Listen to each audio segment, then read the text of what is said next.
How to delete Facebook account. Hey guys, let's get started. So first, go ahead and open our Facebook application on your device and log into your account. Once you're logged in, tap on the three horizontal lines at the upper right corner and now scroll down and select Settings and Privacy. From the drop-down menu, select Settings. Now once you land on the settings page, click on See More in Account Center.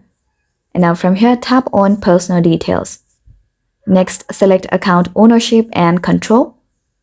And from here, select Deactivation or Deletion.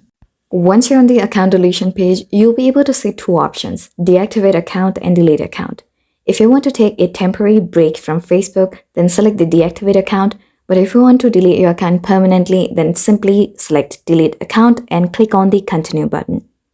Facebook will then ask you to provide a reason behind the account deletion, so you can select one from the given options, and once you're done, tap on the continue button once again. You might also be prompted to enter your password and complete a security check, so enter the required information and you'll be done. So yeah, that's it. So I really hope you found this video helpful, and if you did, please make sure to hit the like button and subscribe to us for more great contents. Thanks for watching.